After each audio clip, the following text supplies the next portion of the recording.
All right, today we're going to go deep. Literally, we're heading underground to explore that huge invisible network of pipes that, let's be honest, we all take for granted. And we're going to do it by looking at one fascinating city, Atlanta. I mean, really think about it for a second. That first cup of coffee, your morning shower, flushing the toilet, your entire daily routine depends on this hidden world of plumbing. It's truly the unsung hero of our homes, just humming along silently in the background.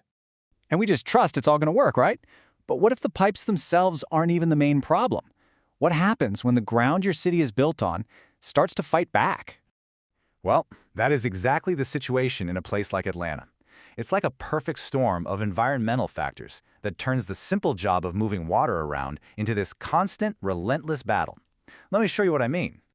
So, let's dive in. What is it that makes Atlanta such a unique plumbing battlefield? It's not any single thing. It's this specific combination of forces, all waging this slow-motion war on the pipes hidden right under the streets. We're essentially looking at three main culprits here. First, the actual dirt the city sits on. Second, the chemistry of the water flowing through the pipes. And third, plain old history. The fact that a lot of this stuff is just, well, it's old. First up, we've got that famous Georgia red clay. Now this soil isn't just sitting there. You could almost say it breathes. It swells up like a sponge when it gets wet, and then shrinks back down when it's dry. Imagine that happening over and over. All that movement puts this incredible, constant stress on the rigid pipes buried inside it, which can lead to cracks, breaks, you name it. Next up is what I like to call the ghost of plumbing past. You go into these beautiful, historic neighborhoods, think Grant Park or Druid Hills, and a lot of those homes are still running on plumbing that was put in 50, 60, maybe even 70 years ago. We're talking about old galvanized steel pipes that are just reaching the end of their life, corroding from the inside out after decades of hard work. And if that wasn't enough, the attack is also coming from inside the pipes. Atlanta has what's called hard water, which just means it's packed with minerals. These minerals build up over time, kind of like cholesterol in an artery, choking off the flow. And even worse, they speed up corrosion and settle at the bottom of your water heater, forming this thick sludge that makes it work way harder until it eventually just gives up. Okay, so those are the big citywide issues. But how does all that actually show up inside your house? Let's connect these big picture causes to the little warning signs you might actually see or hear day to day. This is where it all comes together. See that shifting clay soil? That can crack a hot water line running under your home's foundation, creating something called a slab leak. The only sign you might get is a weirdly warm spot on your floor. And Atlanta's gorgeous old trees, well, their roots are constantly searching for water, and your sewer line is a perfect target, which can cause your toilets to start gurgling. That hard water we talked about? It makes your water heater pop and rumble as it struggles to heat through the sediment. And those old pipes? They start to show their age with frustratingly low water pressure, or, you guessed it, rusty-looking water coming out of the tap. And here's the really crucial part to get. These little signs are not just minor quirks. A gurgling toilet or a warm spot on the floor, they're often the first whispers of a much, much bigger problem. One that can blow up into a full-blown emergency that causes major damage to your property. Because when things go really wrong, every single minute counts. Water damage doesn't wait. It just spreads, soaking into floors, seeping into walls.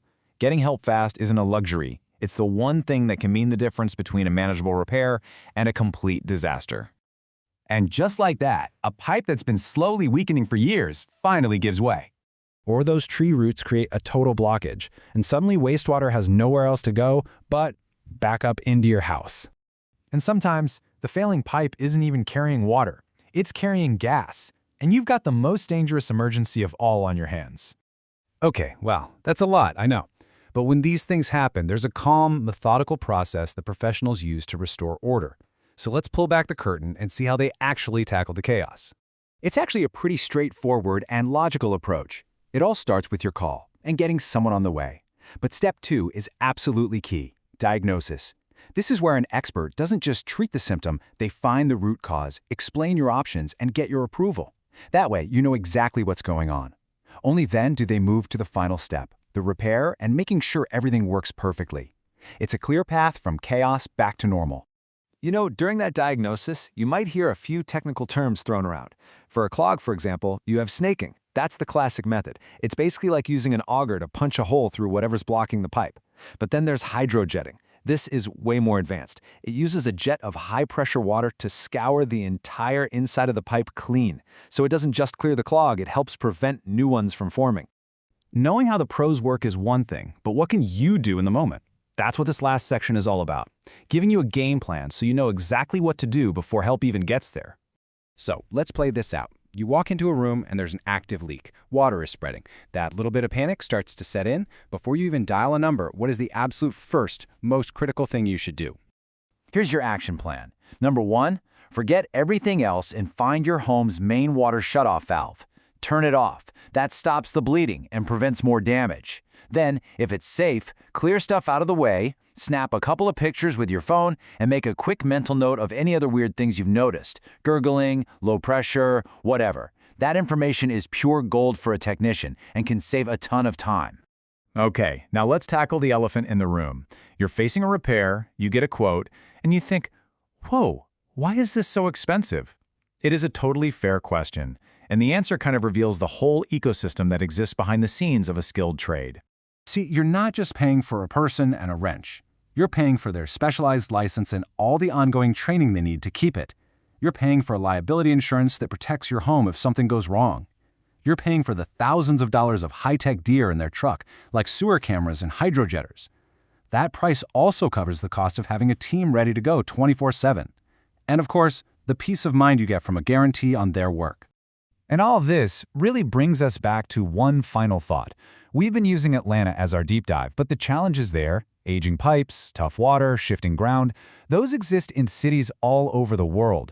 So the real question to leave you with is this: how well do you know the invisible world working hard to keep your own home running? And what story is it trying to tell you?